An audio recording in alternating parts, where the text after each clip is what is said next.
Well, each morning you wake up, you check the weather so you can plan your day, and now how you dress and how your kids dress for school. And each Friday, you look to see whether your weekend plans are going to be rained out. Well, tonight, Mike Taylor takes you up, up, and away and shows you how meteorologists use old and new technology alike to keep you up to date on the forecast.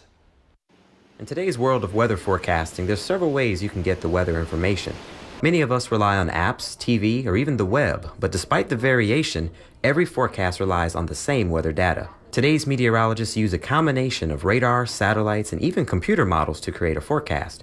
But after all these years, the seemingly simple weather balloon plays a vital role in learning what the atmosphere is up to. These balloons are so important that despite the weather conditions, the National Weather Service will release them twice a day as their daily forecast routine. And meteorologists like Dan Hoffman feel the data they provide is irreplaceable. The weather balloon goes all the way up to about 100,000 feet, and it looks at things like temperature, humidity, pressure, and wind data through that entire layer.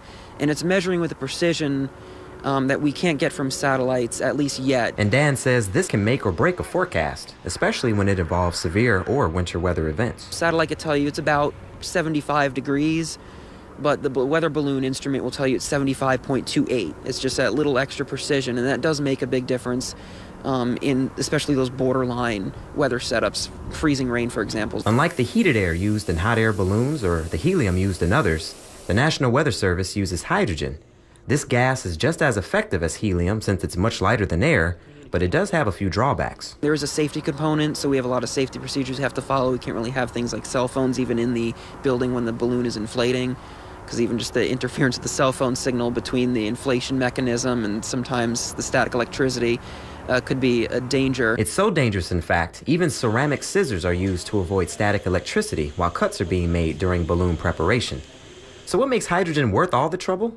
Dan says in addition to a helium shortage, hydrogen is substantially cheaper. Hydrogen, from what I understand, is about 7 times cheaper than helium gas. And since we're doing this twice a day and we have 92 upper air sites just in the weather service across the country, that big cost component's really what drives that. So to make sure the gas flows safely, Dan follows several safety protocols, which include a series of switches and shutoff valves.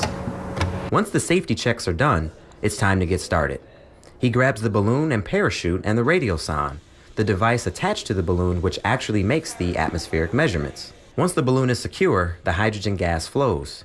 Dan prepares the radiosonde and parachute while the balloon inflates, and the parachute will make sure the device has a safe return back to ground after the balloon pops in the upper atmosphere. After it's ready, it's time to calibrate the radiosonde by placing it outside.